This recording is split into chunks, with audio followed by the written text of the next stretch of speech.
I'm Ellen. I'm one of the co-executive directors of Fringe. I bet you can guess who the other one is. Yeah, Lois, pronouns she, her, other co-executive director. We're going to keep it kind of, I know there's not a lot of people in the room, but we'll try to keep it more formal. That way the video gets all of the things that we are putting down.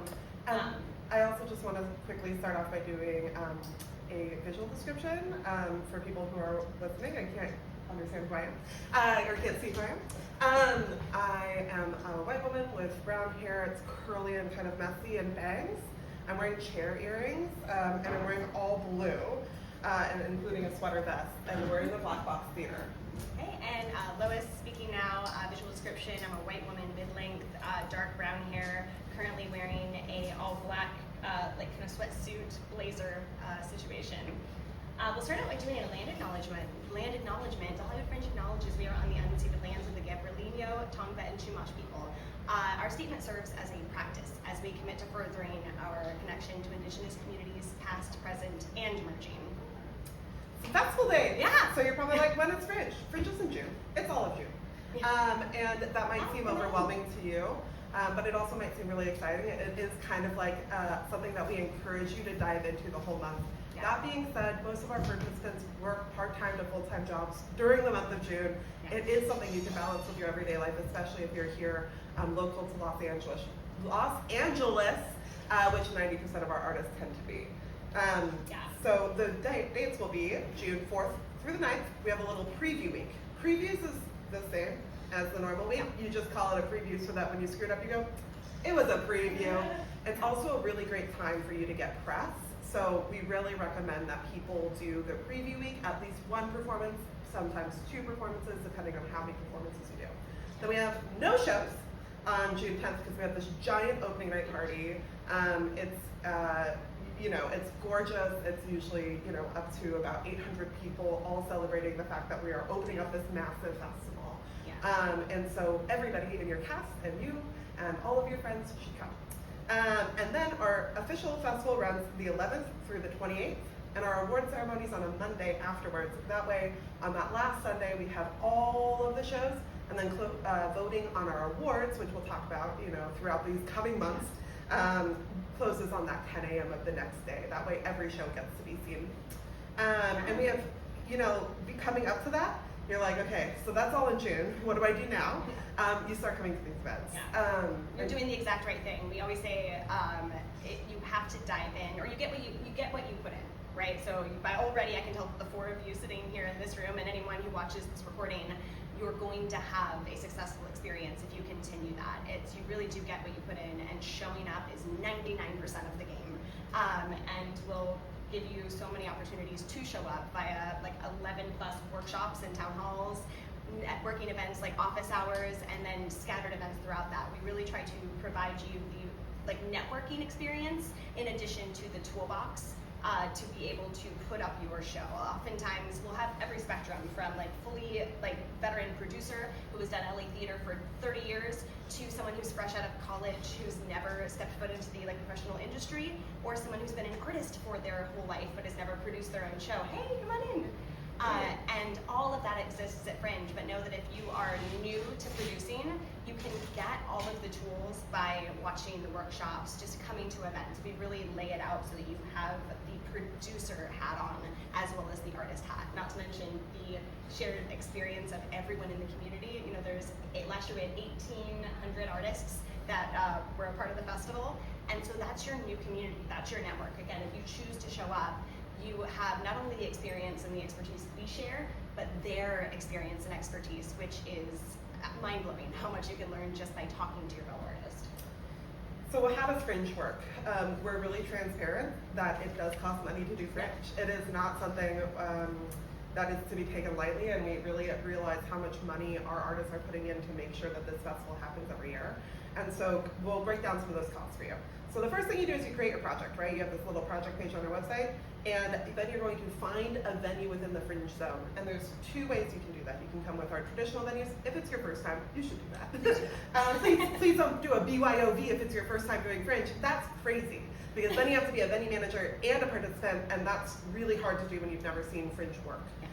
So most of these venues will be within our Hollywood Fringe, or all of these venues will be within our Hollywood Fringe zone, which is a little bit into East Hollywood, a little bit into West Hollywood, and mostly Central Hollywood. This is one of them. There's 4 spaces within this.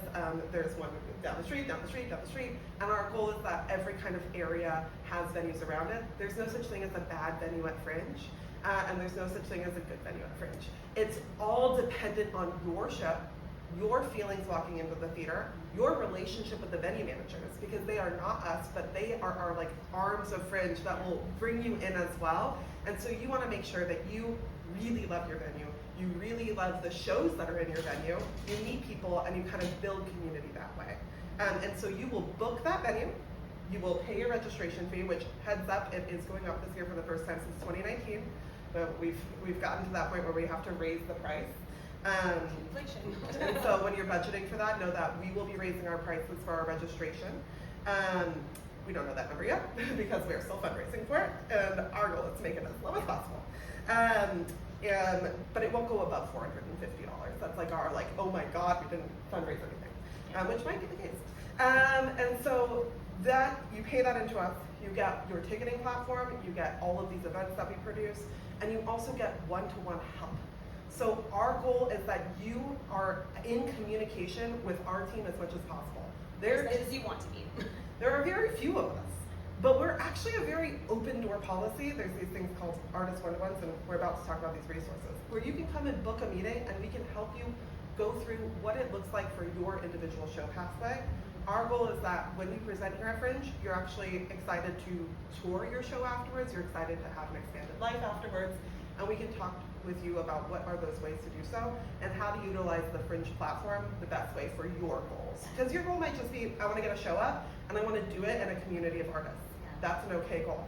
Your goal might be, I want to get a theater review so that the next time I put this up with my theater company, I have reviews and I have these things to do. That's again, through our reviewing process, that is an attainable goal. But it's about choosing your goals and kind of focusing it. So you pay for these 2 things, and then 100% of the ticket sales go back to you. Yeah. Something to name, like with Fringe, yes, of course you pay a registration fee, but the venues are cheaper. So the part of the Fringe model is that there's a shared cost. Because venues are booking not just your show for the weekend, they're booking 15 upwards. I think singular venue spaces can host 100 shows in their space. So you're sharing that financial responsibility. So yes, you're paying in, but you're saving money in other pockets of the producing aspect, including marketing discounts. We work with neighboring businesses to make sure producers have access to cheaper printing, to cheaper promotion, things like that. But something I think to remember at Fringe, as you this is the very beginning, and basically we're just going to spit more information at you than you can possibly kind of digest. But just to give you an idea of kind of things to start thinking about, the questions to ask, as we have entire town halls about each of these topics. The registration process, we'll have a full 2-hour town hall where we talk about the registration process. So know that it's going to be broken down. This is just kind of a word vomit, get some of the language into your head. But Fringe is a self-produced festival, and I think that's something to know really early on so that you can prepare yourself for that. We are here to provide tools, education, and opportunities, but we're not co-proing your individual show. Last year alone, we had 420 productions. The 6 people who are on staff, only 2 of which are full-time, are not co-producing 420 shows. But we will, if you jump in early and you jump in hard, we will give you all the tools and the information you need to do it yourself. So I do think it's important though, just to know that you can't just come, put up a play at Fringe, never step foot into the community during the entire process and think that you're going to sell tickets just because your show looks cool. It won't happen. So knowing that right now you're in the creative, ooey gooey process, enjoy that, but know you're going to have to put the producer hat on at some point if it's going to be a successful run. So you're how do I do this? We have a couple of ways for you to learn through that process. One we've been talking about are these workshops and town halls. If you're a more visual learner, we also have our supportal. Our supportal is support.hollywoodfringe.org. And there's a whole artist hub there that breaks down what we used to call our participant packet. It's now more interactive. You can click the links easier. It's called our supportal hub.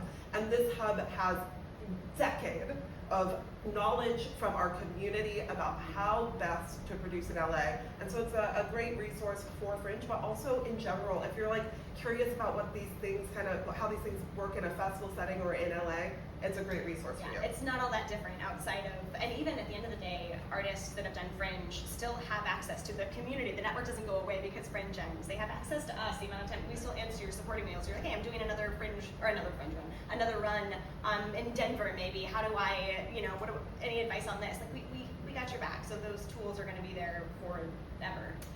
Artist one-to-ones are a huge part of what we do, so make sure that you're signing up for those. They will go live starting on November 18th. They're I believe, live like next week. We'll send an email. But they will start again on November 18th, and this is where you can book in 30 minutes to talk to Roddy, and if Roddy's schedule is too much, me and Lois, about what to do with your show. And it's really just a great time for you to be able to introduce yourself and be able to get some knowledge about your specific show. The other way is showing up. Coming to office hours is so important.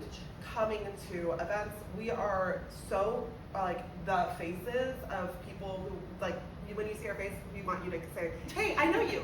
I went to this and we talked about this, and I'll be like, I know, I remember, because I tried it. And we try to remember your names, and we try to make sure that this is we are your beacon. And there's a lot of people, so the fact that people come early, that is the time where you get to know us. And then we will introduce you to other people who have been in the community for a long time. And the whole idea is that people mentor each other. Because LA theater is very difficult. And we are in one of the most radically, unfortunately, hardest times to fundraise for independent theater. And we know that our artists are going to be facing that as well. On the institutional level, it's broken. On the individual level, it's all the good news today. On the individual level, there are some things, and so that is what we have to do as a community. Is right now say this institutional level is broken. There is no artist funding. There is no applications. There are very few grants, and when we get them, we email them to you guys. So please apply for them when we see these things come through. But we know that there's so few grants for you all to do this, and that you will need to self-fund your show. We are going to have workshops about how to do that. There are lots of people who have done really, really successful crowdfunding campaigns. There are people who have done out-of-the-box ideas. If you do not yet know how you're going to fund your Fringe show, make sure you look up some of our past workshops and then come to the workshop coming up, which will be coming up soon, about how to fund your Fringe show. And the fun thing, if you're like, okay, because we've been here this is our 16th year. Jesus, we're getting old. But that means there's 15 years of information, workshops, town hall. We are information hoarders. Nothing goes away entirely. So Google is a great resource when it comes to your Fringe journey. If it's just budgeting Hollywood Fringe, Google that, and 19 articles or 15 workshops are going to pop up.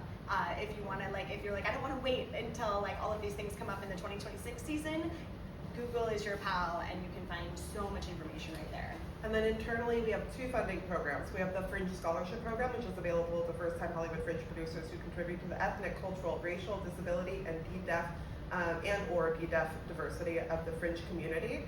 BIPOC and Spanish productions are encouraged to apply, as well as low-income, informally incarcerated people. Some of the information they're changing. We're doing some tweaks on that program this year, but it will be back. Applications open November 24th, and there's a panel on December 2nd if you would like to come learn more about that program. And then we have our Artist Fund program, which is available to low-income Angelinos, so anybody who's in the Los Angeles County zip codes, and identifies as low income, which for us is the HUD definition of low income, which is pretty broad. It's about a 70, I don't know what the exact number is this year because we haven't had to announce it yet, but last year it was $75,000 for the household income. So it's not about your individual income, it's about what you're bringing into your household. Yeah. And for that, we are not trying to hey, come on in. We don't overcorrect. It's we self-identify and then we lottery up. Hey, grab a seat, welcome.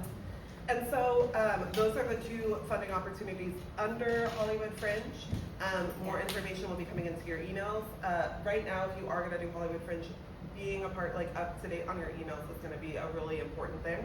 We'll soon switch into an artist email, and there will be a chance for you to sign up for that artist only email, which obviously you can sign up for by registering. But if you don't register on February 1st, we have an opportunity to make sure that you are still getting those artist emails. Yeah. So read your emails, make sure that you save our emails Yeah. Yeah, and know that you haven't missed anything. Like, I know that, like, again, this is a lot of information. Again, just so you can have some buzzwords as you're like looking through emails in the future. None of this has been announced outside of the dates of next year's festival. So no, you're not like behind. You're like, oh my god, I didn't know anything about these workshops. They're talking budgeting. None of it has been announced yet. That November is the month that we start to like pull together what are dates and locations for all of our workshops. All of the details for the scholarship program, the artist fund. The artist fund won't even open until February because We're fundraising for it right now. 25% of all of the, because we're a nonprofit organization, 25% of all of the fundraising we do through our membership program goes into the artist fund. So that goes directly into artist pockets via stipends. So last year we gave out 24 artist stipends, and so this year, I mean, ideally we give out 100, but it'll really depend on how much we're fundraising in the next few months, which is why we don't have any hard facts on that just yet. But again, so just keep an eye on emails and social. Everything is going to become much more clear in the next like 3 weeks. Time check. Does anybody have a time? Because my phone is 10:24. Oh my god, it's right there. God bless. God bless a theater. I know. Oh my god. Speaking of theater, thank you to the Broadwater and Patrick, who some of you saw walk by a second ago, for hosting us on what is arguably the longest panel day of our like Fringe season. So very grateful to be here in the Broadwater, and I'm sure he'll be around if you are interested. But you'll get to check out 2 of the theaters today that are all a part of Fringe. So that's the admin stuff. Yeah. So starting to just talk about like what our structure is for today, starting in about 5 minutes, we're in this room and the room next door are going to be panels. The first sessions are we have Intro Fringe happening right now, and then writing solo work at Fringe will be in the second stage, which is Black Box. Black Box, just kidding, I can read. In the Black Box, which is next door, when writing ensemble work is going to be in here, and we have signs at the front doors, or you can just, like, if you hear the wrong title, move to the other theater. We're keep super casual like that. And then at 12 o'clock, we're going to do another double panel session where we have how to devise work beyond text in the Black Box, and big ideas, small stages, exploring theatricality in the second stage.